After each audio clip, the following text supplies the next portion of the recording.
ನಮಸ್ಕಾರ ಸ್ನೇಹಿತರೆ, ನಮ್ಮ ನಂಬಿಕೆಗೆ ಸ್ವಾಗತ ಸುಸ್ವಾಗತ. ಸ್ನೇಹಿತರೆ, ಜಮ್ಮು ಮತ್ತು ಕಾಶ್ಮೀರ ಈ ರಾಜ್ಯ ಅದೆಷ್ಟು ಸುಂದರವೋ, ಅದೆಷ್ಟು ಪ್ರಾಕೃತಿಕ ಸೊಬಗನ್ನ ಹೊತ್ತು ನಿಂತಿದೆಯೋ, ಅಷ್ಟೇ ಕ್ರೂರತ್ವವನ್ನು ತನ್ನೊಡಲಲ್ಲಿ ಬಚ್ಚಿಟ್ಟುಕೊಂಡಿದೆ. ಈ ದೈವ ನೆಲೆಗಾಗಿ ಕಾದಾಡಿದ್ದು ಇಂದು ನಿನ್ನೆಯದಲ್ಲ. ಅದೆಷ್ಟು ಶತಶತಮಾನಗಳು ಈ ಭೂಮಿಯಲ್ಲಿ ರಕ್ತ ಹರಿದಿದೆ ಅನ್ನೋದು ಹೇಳಲ ಸಾಧ್ಯ. ಕಶ್ಯಪ ಮುನಿಗಳು ಸ್ಥಾಪಿಸಿದ ನಾಡು ಕಾಶ್ಮೀರ ಎಂದು ನಮ್ಮ ಪುರಾಣ ಕಥೆಗಳಲ್ಲಿ ವರ್ಣನೆ ಇದ್ರೂ ಕೂಡ ಇಂದಿಗೂ ಏನು ಮಾಡಲಾಗದಂತಹ ಪರಿಸ್ಥಿತಿ ನಮ್ಮೆಲ್ಲರ ದುಸ್ಥಿತಿ. ಏನು ಮಾಡೋದು? ಜಮ್ಮು ಮತ್ತು ಕಾಶ್ಮೀರ ಅಂದಾಕ್ಷಣ ಮೈ ನಡುಕ ಶುರುವಾಗುವಂತಹ ಘಟನೆಗಳೇ ನೆನಪಿಗೆ ಬರ್ತಾವೆ. ಭಾರತದ ಮುಕುಟಮಣಿಯಂತಹ ಎರಡು ರಾಜ್ಯಗಳು ಎರಡು ಭಾಗಗಳಾಗಿ ಹರಿದು ಹಂಚಿ ಹೋಗಿರುವ ವಿಚಾರ ನಮ್ಮೆಲ್ಲರಿಗೂ ತಿಳಿದಿರುವ ಸಂಗತಿಯೇ. ಆದರೆ ಆ ಭಾಗಗಳಲ್ಲಿ ಒಂದು ಅಂದರೆ POK, ಪಾಕಿಸ್ತಾನ ಆಕ್ರಮಿತ ಕಾಶ್ಮೀರ. ಈ ಭೂಮಿಗಾಗಿಯೇ ಭಾರತ ಮತ್ತು ಪಾಕಿಸ್ತಾನ ಅಂದಿನಿಂದಲೂ ಹೋರಾಡುತ್ತಲೇ ಬಂದಿದೆ. ಆದರೆ ಭಾರತ ತನ್ನ ಭೂಮಿಯನ್ನು ರಕ್ಷಣೆ ಮಾಡಿಕೊಳ್ಳುತ್ತಿದೆಯಾದರೂ ಭಾರತದೊಳಗಿನ ಮೀರು ಸಾಧಕರ ಕುತಂತ್ರದಿಂದ ಈಗಲೂ ಪಾಕಿಸ್ತಾನದ ಖ್ಯಾತೆ ನಿಂತಿಲ್ಲ. ಅಷ್ಟಕ್ಕೂ ಈ POK ಯಾವಾಗ ಅಸ್ತಿತ್ವಕ್ಕೆ ಬಂತು? ಇದರಿಂದಾಗುವ ಲಾಭ ನಷ್ಟವೇನು? ಒಂದು ವೇಳೆ ಭಾರತಕ್ಕೆ POK ಸೇರಿಕೊಂಡ್ರೆ ಅದರಿಂದ ಯಾರಿಗೆ ಲಾಭ ಮತ್ಯಾರಿಗೆ ನಷ್ಟ? ಅದರ ಹಿಂದಿರುವ ಕಾಣದ ಕೈಗಳು ಯಾವುದು?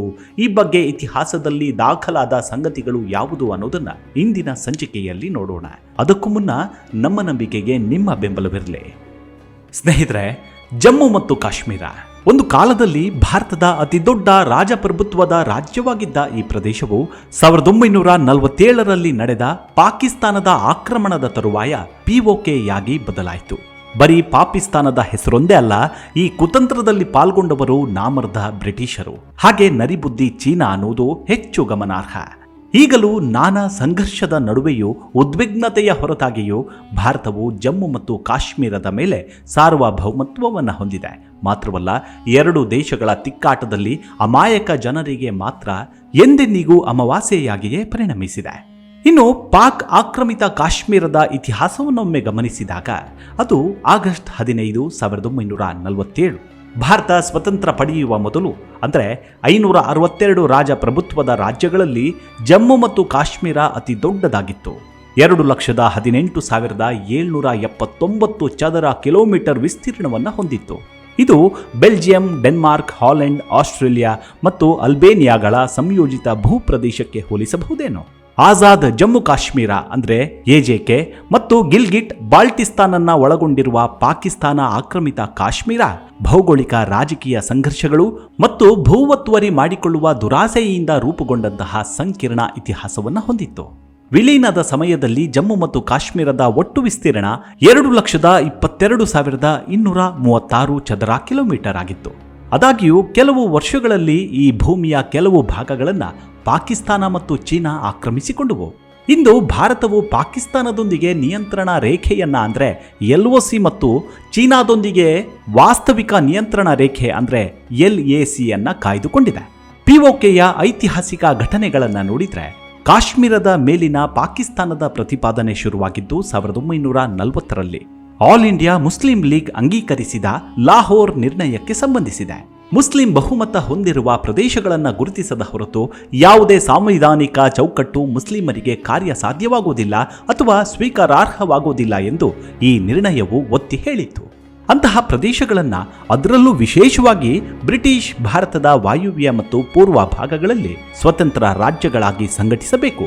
ಅವುಗಳ ಘಟಕಗಳಿಗೆ ಸಂಪೂರ್ಣ ಸ್ವಾಯತ್ತತೆ ಮತ್ತು ಸಾರ್ವಭೌಮತ್ವವನ್ನು ಖಚಿತಪಡಿಸಬೇಕು ಎಂದು ಈ ನಿರ್ಣಯ ಮತ್ತಷ್ಟು ಪ್ರತಿಪಾದಿಸಿತ್ತು. ಪಾಕಿಸ್ತಾನ POK ಮೇಲೆ ಕಣ್ಣಿಟ್ಟಿದ್ದು ಇಂದು ನಿನ್ನೆಯದಲ್ಲ. ಅದು ಒಂದು ಶತಮಾನಕ್ಕೂ ಹಳೆಯದಾದ ಆಸೆ ಬುರುಕತನ.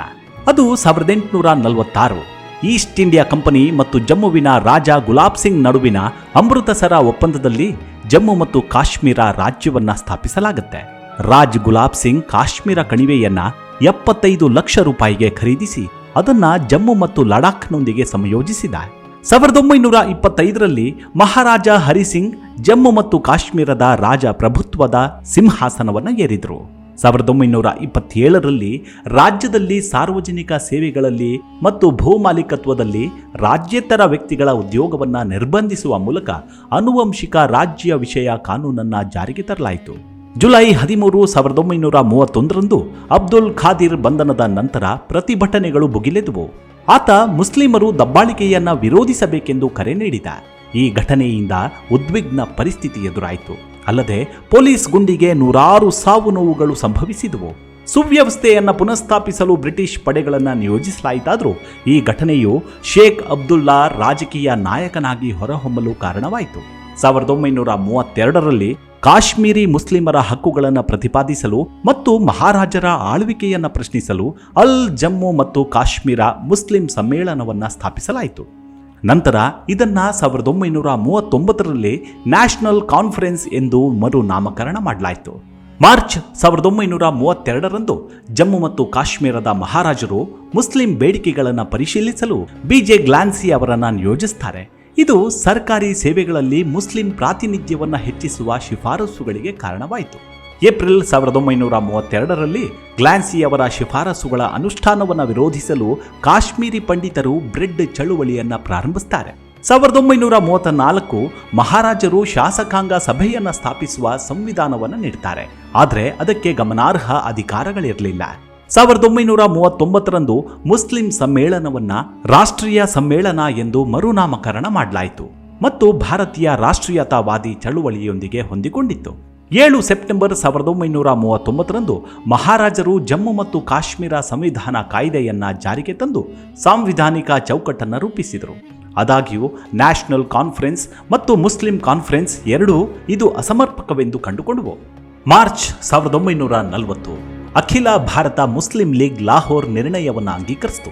ಮುಸ್ಲಿಮರು ಬಹುಸಂಖ್ಯಾತರಾಗಿರುವ ಸ್ವತಂತ್ರ ರಾಜ್ಯಗಳಿಗಾಗಿ ಪ್ರತಿಪಾದಿಸಿತ್ತು. ಏಪ್ರಿಲ್ ಮತ್ತು ಮೇ 1943ರಂದು ಶೇಖ್ ಅಬ್ದುಲ್ಲಾ ಅವರ ನ್ಯಾಷನಲ್ ಕಾನ್ಫರೆನ್ಸ್ಗೆ ಪ್ರತಿಯಾಗಿ ಮುಸ್ಲಿಂ ಸಮ್ಮೇಳನವನ್ನು ಪುನರುಜ್ಜೀವನಗೊಳಿಸಲಾಯಿತು ಮತ್ತು ಮುಸ್ಲಿಂ ಲೀಗ್ನೊಂದಿಗೆ ಹೊಂದಾಣಿಕೆ ಮಾಡಲಾಯಿತು. 1944 ಶ್ರೀನಗರದಲ್ಲಿ ನ್ಯಾಷನಲ್ ಕಾನ್ಫರೆನ್ಸ್ ಆಯೋಜಿಸಿದ್ದ ಸಾರ್ವಜನಿಕ ಸಭೆಯನ್ನುದ್ದೇಶಿಸಿ ಮಾತನಾಡಿದ ಮೊಹಮ್ಮದ್ ಅಲಿ ಜಿನ್ನಾ ಭಾರತೀಯ ಮುಸ್ಲಿಂ ಒಗ್ಗಟ್ಟಿನ ಬಗ್ಗೆ ನೀಡಿದ ಹೇಳಿಕೆಗಳು ಅವರ ಮತ್ತು ಶೇಖ್ ಅಬ್ದುಲ್ಲಾ ನಡುವೆ ಬಿರುಕು ಮೂಡಿಸಿದವು. ಸೆಪ್ಟೆಂಬರ್ 29-30 1944ರಂದು ರಾಷ್ಟ್ರೀಯ ಸಮ್ಮೇಳನವು ನಯಾ ಕಾಶ್ಮೀರ ಪ್ರಣಾಳಿಕೆಯನ್ನು ಅಂಗೀಕರಿಸಿತು.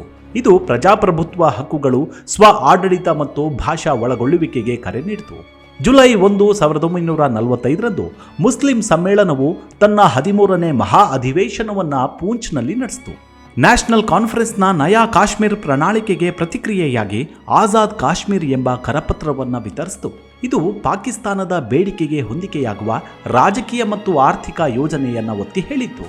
15 ಮೇ 1946ರಂದು ಡೋಗ್ರಾ ಆಳ್ವಿಕೆಯನ್ನು ಕೊನೆಗೊಳಿಸಬೇಕು ಮತ್ತು ಕಾಶ್ಮೀರದ ಭವಿಷ್ಯವನ್ನು ನಿರ್ಧರಿಸಲು ಜನಾಭಿಪ್ರಾಯ ಸಂಗ್ರಹಣೆಯನ್ನು ನಡೆಸಬೇಕೆಂದು ಒತ್ತಾಯಿಸಿ ಶೇಖ್ ಅಬ್ದುಲ್ಲಾ ಕ್ವಿಟ್ ಕಾಶ್ಮೀರ ಚಳುವಳಿಯನ್ನು ಪ್ರಾರಂಭಿಸುತ್ತಾರೆ. ನಂತರ ಅವರನ್ನು ಬಂಧಿಸಿ ಸೇನಾಡಳಿತವನ್ನು ಘೋಷಿಸಲಾಯಿತು. ಜುಲೈ 26, 1946 ಮುಸ್ಲಿಂ ಸಮ್ಮೇಳನವು ಆಜಾದ್ ಕಾಶ್ಮೀರ ನಿರ್ಣಯವನ್ನು ಅಂಗೀಕರಿಸಿತು. ಸರ್ವಾಧಿಕಾರಿ ಆಡಳಿತವನ್ನು ಕೊನೆಗೊಳಿಸಲು ಮತ್ತು ಸಂವಿಧಾನ ಸಭೆಯನ್ನು ಸ್ಥಾಪಿಸಲು ಕರೆ ನೀಡುತ್ತೆ. 1946, 1947 ಪೂಂಚ್ ಮತ್ತು ಜಮ್ಮುವಿನಲ್ಲಿ ರಾಜಕೀಯ ಅಶಾಂತಿ ಉಲ್ಬಣಗೊಂಡಿತ್ತು. ಇದು ಕಾಶ್ಮೀರ ವಿವಾದದ ಮೇಲೆ ದೊಡ್ಡ ಪ್ರಭಾವವನ್ನು ಬೀರಿತು. ಜೂನ್ 3, 1947 ಮುಸ್ಲಿಂ ಬಹುಸಂಖ್ಯಾತ ಪ್ರದೇಶಗಳನ್ನು ಸ್ವತಂತ್ರ ಪಾಕಿಸ್ತಾನವನ್ನಾಗಿ ರಚಿಸಲು ಬ್ರಿಟಿಷ್ ಸರ್ಕಾರ ಅನುಮೋದನೆ ನೀಡಿತು. 14 ಆಗಸ್ಟ್ 1947 ಪಾಕಿಸ್ತಾನ ಅಧಿಕೃತವಾಗಿ ಸ್ವತಂತ್ರ ರಾಷ್ಟ್ರವಾಗಿ ಸ್ಥಾಪನೆಯಾಯಿತು. 1947ರಲ್ಲಿ ಬ್ರಿಟಿಷ್ ಭಾರತದ ವಿಭಜನೆಯ ಮೊದಲು ಜಮ್ಮು ಮತ್ತು ಕಾಶ್ಮೀರದ ರಾಜಪ್ರಭುತ್ವ ರಾಜ್ಯವು ಹಿಂದೂ ಮಹಾರಾಜ ಹರಿಸಿಂಗ್ ಆಳ್ವಿಕೆ ನಡೆಸಿದ ಮುಸ್ಲಿಂ ಬಹುಸಂಖ್ಯಾತ ಜನಸಂಖ್ಯೆಯೊಂದಿಗೆ ವೈವಿಧ್ಯಮಯ ಪ್ರದೇಶವಾಗಿತ್ತು. ಬ್ರಿಟಿಷ್ ಆಳ್ವಿಕೆ ಕೊನೆಗೊಂಡಂತೆ ರಾಜಪ್ರಭುತ್ವ ರಾಜ್ಯಗಳಿಗೆ ಭಾರತ ಅಥವಾ ಪಾಕಿಸ್ತಾನಕ್ಕೆ ಸೇರುವ ಅಥವಾ ಸ್ವತಂತ್ರವಾಗಿ ಉಳಿಯುವ ಆಯ್ಕೆಯನ್ನು ನೀಡಲಾಯಿತು. ಮಹಾರಾಜ ಹರಿಸಿಂಗ್ ಆರಂಭದಲ್ಲಿ ಸ್ವತಂತ್ರವಾಗಿ ಉಳಿಯಲು ಆಯ್ಕೆ ಮಾಡಿಕೊಳ್ತಾರೆ. ಯಥಾಸ್ಥಿತಿಯನ್ನು ಕಾಯ್ದುಕೊಳ್ಳಲು ಭಾರತ ಮತ್ತು ಪಾಕಿಸ್ತಾನ ಎರಡರೊಂದಿಗೂ ಒಪ್ಪಂದಗಳಿಗೆ ಸಹಿ ಹಾಕ್ತಾರೆ. POK ಮತ್ತು ಕಾಶ್ಮೀರ ಸಂಘರ್ಷದಲ್ಲಿ ಬ್ರಿಟಿಷರ ಪಾತ್ರವೇ ಪ್ರಮುಖವಾದದ್ದು. ಈ ವಿಭಜನೆಯನ್ನ ಬ್ರಿಟಿಷ್ ಬ್ಯಾರಿಸ್ಟರ್ ಸಿರಿಲ್ ರಾಡ್ಕ್ಲಿಫ್ ಎಂಬಾತ ಮೇಲ್ವಿಚಾರಣೆಯನ್ನ ಮಾಡಿದ. ಈತ ಜುಲೈ 8, 1947ರಂದು ಬ್ರಿಟಿಷ್ ಭಾರತಕ್ಕೆ ಬಂದ. ಭಾರತದ ಬಗ್ಗೆ ಅಥವಾ ನಕ್ಷೆಶಾಸ್ತ್ರದ ಬಗ್ಗೆ ಯಾವುದೇ ಪೂರ್ವಜ್ಞಾನವಿಲ್ಲದಿದ್ದರೂ ಕೇವಲ 5 ವಾರಗಳಲ್ಲಿ ಭಾರತ ಮತ್ತು ಪಾಕಿಸ್ತಾನದ ನಡುವಿನ ಗಡಿಯನ್ನ ಸೆಳೆಯುವ ಕಾರ್ಯವನ್ನ ಆ ಎಡಬಿಡಂಗಿ ಅಧಿಕಾರಿಗೆ ವಹಿಸಲಾಯಿತು. ಜಮ್ಮು ಮತ್ತು ಕಾಶ್ಮೀರದಲ್ಲಿ ಪಾಕಿಸ್ತಾನದ ಕುತಂತ್ರದೊಂದಿಗೆ ಸಹಕರಿಸಿದ್ದೇ ಬ್ರಿಟಿಷರು. ಈ ಕುತಂತ್ರದಲ್ಲಿ ಭಾಗಿಯಾದ ಆಂಗ್ಲ ಹೆಗ್ಗಣಗಳೆಂದರೆ Lord Mountbatten, General Lockhart, General Douglas Gracey. ಅಂದಿನ ಭಾರತದ ಪ್ರಧಾನಿ ನೆಹರೂಗೂ ಇದರ ಅರಿವಿಲ್ಲದಿದ್ದರೂ ಪಾಕಿಸ್ತಾನದ ರಜಾಕರುಗಳನ್ನು ಬಳಸಿಕೊಂಡು ಕಾಶ್ಮೀರದ ಮೇಲೆ ಆಕ್ರಮಣ ಮಾಡುವ ಯೋಜನೆಯ ಬಗ್ಗೆ ಜಿನ್ನಾ ಅವರಿಗೆ ತಿಳಿಸಲಾಯಿತು. ಈ ಪಡೆಯಲ್ಲಿ ಪಾಕಿಸ್ತಾನ ಸೇನೆಯಿಂದ ಶಸ್ತ್ರಸಜ್ಜಿತ ಮತ್ತು ತರಬೇತಿ ಪಡೆದ ಪಾಕಿಸ್ತಾನಿ ಏಜೆಂಟರುಗಳೇ ಸೇರಿದ್ರು. ಈ ಕುತಂತ್ರದಲ್ಲಿ ಮೊದಲಿಗೆ ಅತಂತ್ರ ಮಾಡಿದವನೇ ವಿನ್ಸ್ಟನ್ ಚರ್ಚಿಲ್. ಆಗ ಕ್ಲೆಮೆಂಟ್ ಅಟ್ಲಿ ಬ್ರಿಟಿಷ್ ಪ್ರಧಾನಿಯಾಗಿದ್ದರೂ ಕೂಡ ಚರ್ಚಿಲ್ ಪ್ರಭಾವಿ ವ್ಯಕ್ತಿಯಾಗಿ ಉಳಿದ. ಭಾರತ ಮತ್ತು ಪಾಕಿಸ್ತಾನ ಹೋರಾಡಲು ಅವಕಾಶ ನೀಡಿ, ಆದರೆ ಭಾರತದ ಒಂದು ಭಾಗ ಪಾಕಿಸ್ತಾನದಲ್ಲಿ ಉಳಿಯುವಂತೆ ನೋಡಿಕೊಳ್ಳಿ ಎಂದು ಜನರಲ್ ಡೌಗ್ಲಾಸ್ ಗ್ರೇಸಿಗೆ ಸೂಚನೆ ನೀಡಿದರು. ಈ ತಂತ್ರವು ಭಾರತ ಮತ್ತು ಪಾಕಿಸ್ತಾನವನ್ನು ನಿರಂತರ ಸಂಘರ್ಷದಲ್ಲಿ ತೊಡಗಿಸಿಕೊಳ್ಳುವ ಗುರಿಯನ್ನು ಹೊಂದಿತ್ತು. 1947ರಲ್ಲಿ ಮಹಾರಾಜ ಆಡಳಿತದ ದಂಡನಾತ್ಮಕ ತೆರಿಗೆ ಮತ್ತು ದಬ್ಬಾಳಿಕೆಯ ನೀತಿಗಳಿಂದಾಗಿ ಪೂಂಚ್ ಪ್ರದೇಶದಲ್ಲಿ ಸಾಮಾಜಿಕ ರಾಜಕೀಯ ಉದ್ವಿಗ್ನತೆಗಳು ಉಲ್ಬಣಗೊಂಡವು. ಇದು ಸ್ಥಳೀಯ ದಂಗೆಗೆ ಕಾರಣವಾಯಿತು. ಅಕ್ಟೋಬರ್ 1947ರ ಹೊತ್ತಿಗೆ ಪಾಕಿಸ್ತಾನದ ವಾಯುವ್ಯ ಗಡಿನಾಡು ಪ್ರಾಂತ್ಯದ ಹಲವಾರು ಸಾವಿರ ಪಸ್ತೂನ್ ಬುಡಕಟ್ಟು ಜನಾಂಗದವರು ದಂಗೆಯನ್ನು ಬೆಂಬಲಿಸಲು ಜಮ್ಮು ಮತ್ತು ಕಾಶ್ಮೀರವನ್ನು ಪ್ರವೇಶಿಸುತ್ತಾರೆ. ಅಲ್ಲದೆ ಮುಜಾಫರಾಬಾದ್ ಮತ್ತು ಬರಾಮುಲ್ಲಾದಂತಹ ಪ್ರಮುಖ ಪಟ್ಟಣಗಳನ್ನು ವಶಪಡಿಸಿಕೊಳ್ತಾರೆ. ಹೀಗೆ ಆಕ್ರಮಣಕಾರಿಗಳಾಗಿದ್ದ ಬುಡಕಟ್ಟು ಪಡೆಗಳನ್ನು ಎದುರಿಸುತ್ತಾ ಮಹಾರಾಜ ಹರಿಸಿಂಗ್ ಭಾರತದಿಂದ ಮಿಲಿಟರಿ ಸಹಾಯವನ್ನು ಕೋರಿದ. ಜಮ್ಮು ಮತ್ತು ಕಾಶ್ಮೀರ ಭಾರತಕ್ಕೆ ಸೇರಬೇಕೆಂಬ ಷರತ್ತಿನ ಮೇಲೆ ಭಾರತ ಅದಕ್ಕೆ ಒಪ್ಪಿಕೊಳ್ತು.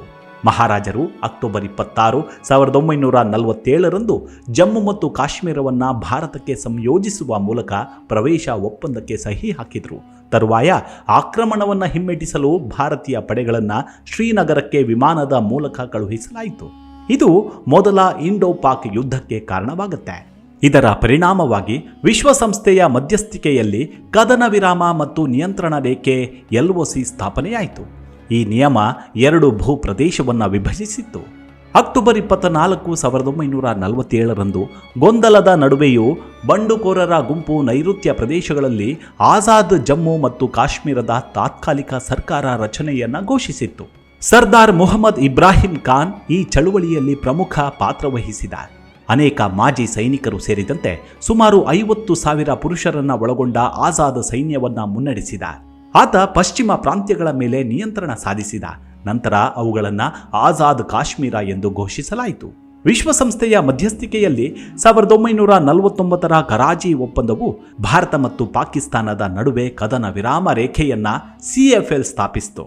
ಇದು ಭವಿಷ್ಯದಲ್ಲಿ 2 ದೇಶಗಳು ಕಿತ್ತಾಡಿ ಸಾಯಲಿ ಅನ್ನೋ ವಿಕೃತ ಮನಸ್ಥಿತಿ ಬ್ರಿಟಿಷರದಾಗಿತ್ತು. 12,50,000 ನಕ್ಷೆಯಲ್ಲಿ ದಪ್ಪ ಸ್ಕೆಚ್ ಪೆನ್ ಅನ್ನು ಬಳಸಿ CFL ಅನ್ನು ಚಿತ್ರಿಸಲಾಗುತ್ತೆ. ಇದನ್ನೇ 1972ರಲ್ಲಿ LOC ಎಂದು ಮರುನಾಮಕರಣ ಮಾಡಲಾಯಿತು. US defence mapping agency Bharat Pak ಗಡಿಗಳನ್ನು ತನಗಿಷ್ಟ ಬಂದಂತೆ ಚಿತ್ರಿಸಲು ಪ್ರಾರಂಭಿಸಿತು. ಅದು 1967ರಿಂದ 70ರ ಒಳಗೆ. ಆ ನಕ್ಷೆಯಲ್ಲಿ ಮೋಸದಿಂದ ಸಿಯಾಚಿನ್ ಹಿಮನದಿಯನ್ನ ಪಾಕಿಸ್ತಾನಕ್ಕೆ ನೀಡಿತ್ತು. ಏಪ್ರಿಲ್ 1984ರಲ್ಲಿ ಆಪರೇಷನ್ ಮೇಘದೂತ್ ಮೂಲಕ ಭಾರತವು ಪಾಕಿಸ್ತಾನದ ಯೋಜನೆಗಳನ್ನು ಪೂರ್ವಭಾವಿಯಾಗಿ ಎದುರಿಸಿ ಸಿಯಾಚಿನ್ ಅನ್ನು ವಶಪಡಿಸಿಕೊಳ್ತು. ನಂತರ 1999ರಲ್ಲಿ ನಡೆದ ಕಾರ್ಗಿಲ್ ಯುದ್ಧದಲ್ಲಿ ಹರಸಾಹಸಪಟ್ಟರೂ ಭಾರತದ ಮಣ್ಣನ್ನು ಕೊಂಡು ಹೋಗಲು ಬಿಡಲಿಲ್ಲ ನಮ್ಮ ಹೆಮ್ಮೆಯ ಸೈನಿಕರು. ಇಂದಿಗೂ ಭಾರತ ಪಾಕಿಸ್ತಾನ ಮತ್ತು ಚೀನಾ 2 ಕಡೆಯಿಂದಲೂ ಸಮಸ್ಯೆಗಳನ್ನೇ ಎದುರಿಸುತ್ತಿದೆ. ಇತ್ತೀಚಿನ ವರ್ಷಗಳಲ್ಲಿ ರಾಜಕೀಯ ಬೆಳವಣಿಗೆಗಳು ಈ ಪ್ರದೇಶದ ಮೇಲೆ ಪರಿಣಾಮ ಬೀರುತ್ತಲೇ ಇವೆ. ಉದಾಹರಣೆಗೆ 2019ರಲ್ಲಿ ಭಾರತ ಸರ್ಕಾರವು ಆರ್ಟಿಕಲ್ 379 ರದ್ದು ಮಾಡಿ ಒಂದು ದೇಶ ಒಂದೇ ಆಡಳಿತ ಎಂದು ಘೋಷಣೆ ಮಾಡಿತ್ತು. ಇದರಿಂದ ಪಾಕಿಸ್ತಾನಿ ಪೈಜಾಮಗಳು ಒಳಗೊಳಗೆ ಒದ್ದೆಯಾಗೋಕೆ ಶುರುವಾದವು. ಇದು ಗಮನಾರ್ಹ ರಾಜಕೀಯ ಮತ್ತು ಸಾಮಾಜಿಕ ಬದಲಾವಣೆಗಳಿಗೆ ಕಾರಣವಾಯಿತು. 1947ರ ಆತುರದಲ್ಲಿ ನಡೆದ ದೋಷಪೂರಿತ ವಿಭಜನೆಯು ಜಮ್ಮು ಮತ್ತು ಕಾಶ್ಮೀರದ ನಡುವೆ ವಿವಾದದ ಬೀಜಗಳನ್ನು ಬಿತ್ತಿತ್ತು. ಬ್ರಿಟಿಷ್ ಅಧಿಕಾರಿಗಳ ಬೆಂಬಲದೊಂದಿಗೆ ಪಾಕಿಸ್ತಾನದ ಆಕ್ರಮಣವು POKಗೆ ಕಾರಣವಾಯಿತು. ಚೀನಾದ ಅವಕಾಶವಾದ ಮತ್ತು ಪಾಕಿಸ್ತಾನದ ಕಾರ್ಯತಂತ್ರದ ಕುತಂತ್ರ ಲೆಕ್ಕಾಚಾರಗಳು ಈ ಪ್ರದೇಶದ ಭೌಗೋಳಿಕ ರಾಜಕೀಯವನ್ನು ರೂಪಿಸುತ್ತಲೇ ಇವೆ. ಭಾರತವು ಸಿಯಾಚಿನ್ ಅನ್ನು ಯಶಸ್ವಿಯಾಗಿ ರಕ್ಷಿಸಿಕೊಂಡಿರುವುದು ಭಾರತದ ಬಲವನ್ನು ಮತ್ತಷ್ಟು ಹೆಚ್ಚಿಸುತ್ತೆ. ಒಂದು ವೇಳೆ POK ಏನಾದರೂ ಭಾರತದ ಪಾಲಾದರೆ ಮತ್ತಷ್ಟು ಆರ್ಥಿಕವಾಗಿ ಭೌಗೋಳಿಕವಾಗಿ ಅಭಿವೃದ್ಧಿ ಸಾಧಿಸಬಹುದು. ಅಲ್ಲದೆ ಒಂದು ದೇಶವನ್ನೇ ಕಟ್ಟಬಹುದಾದಷ್ಟು ಭೂಪ್ರದೇಶ ನಮ್ಮದಾಗುತ್ತೆ. ಭೌಗೋಳಿಕವಾಗಿಯೂ ಭಾರತದ ನಕ್ಷೆ ಚೀನಾ ಮುಕ್ಕಾಲು ಭಾಗದಷ್ಟಾಗತ್ತೆ. ಆದರೆ ಇದೆಲ್ಲದಕ್ಕೂ ಒಳಗೊಳಗೆ ಫೀಡ್ ಮಾಡುತ್ತಿರೋದು ಒನ್ ಆ್ಯಂಡ್ ಓನ್ಲಿ ನಪುಂಸಕ ಚೀನಾ ಮಾತ್ರ. ಚೀನಾ ಹಾಕೋ ಬಿಸ್ಕಟ್ಟನ್ನು ತಿಂದು ಬೊಗಳುತ್ತಿರೋದು ಮಾತ್ರ ಪಾಕಿಸ್ತಾನ. ಕಾದು ನೋಡೋಣ ಏನಾಗುತ್ತೆ ಅಂತ. ಇವಿಷ್ಟು POK ಕುರಿತಾದ ಸಣ್ಣದಾದ ಮಾಹಿತಿ. ಮುಂದಿನ ಸಂಚಿಕೆಯಲ್ಲಿ ಸಿಗೋಣ. ಅಲ್ಲಿವರೆಗೂ ನಿಮ್ಮ ಆರೋಗ್ಯದ ಕಡೆ ಗಮನವಿರಲಿ. ಜೈ ಹಿಂದ್, ಜಯ ಭಾರತ.